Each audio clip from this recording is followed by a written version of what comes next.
Cyber Rebellion has been a wild ride, but it's seriously been one of the most memorable experiences thus far on the channel. Ever since this game was announced, I've been following it tirelessly and really giving it a good old American try. A few betas here and there, and I knew this would probably be the gacha I landed on. To no surprise, once I heard that the open beta launch was a go, I downloaded and played this game day in and day out for weeks. And today hits the end of our 1 month mark. So from day 1 to day 31, here's what Cyber Rebellion is like as a purely free-to-play player.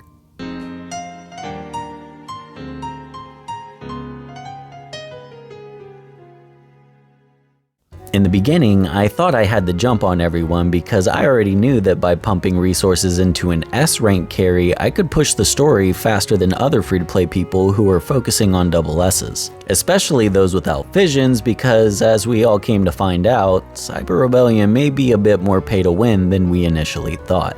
But anyways, in the spirit of keeping things chronological, I began by stalking the server list, trying to create my account as soon as possible in a new server. Eventually, once server 7 popped, I jumped right in and chose Swordsman Saki to start carrying me through the main story chapters one by one.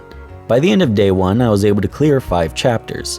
With all the early game summons and power creep they give you, early game was constant progression for the first 2 weeks. I kept things simple: collect my daily resources, complete my daily duties, and crush all the auto battles I needed for the day before pushing again in the main story. Only when I hit around chapter 10 did it really take a few supply raids to lower the enemy stats. Then I could easily trounce the bosses. Luckily, by staying active and progressing quickly, I was able to obtain the 70,000 BR required by week 1 in order to unlock Taki, and he has been with me ever since. My team isn't so straightforward, and instead of relying on a singular combo or gimmick, I instead opt to cycle through different strategies for different fights. Sometimes I'll stack up a bunch of AoE bubble stuns to progress through multiple waves, sometimes Saki needs to melt a boss, or Rick needs to casually drop 3 AoEs, but out of all the strategies my team members can employ, I will have to say one hero takes the crown from them all, and that's Dirty Gold.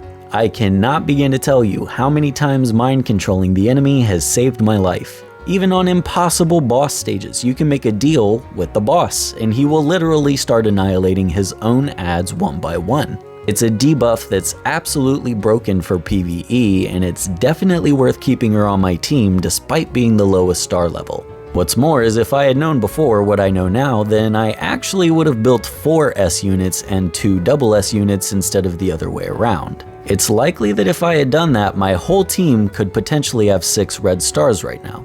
Anyways, the Merc Frenzy and the 3-man raid bosses have proven themselves to be a function worthy of downloading the game for.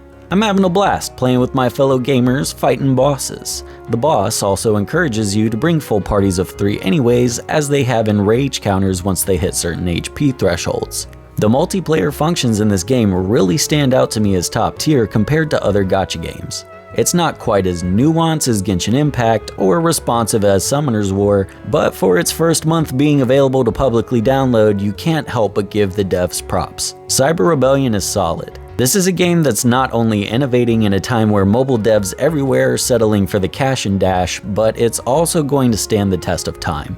The only gripe that I currently have is that for so much multiplayer functionality, there's unfortunately not a multitude of players. Hopefully once the devs are closer to their vision and goals, then they can afford some extra marketing, because right now Cyber Rebellion is a cult hit, but it could really be huge. As of right now, all I can say is download it.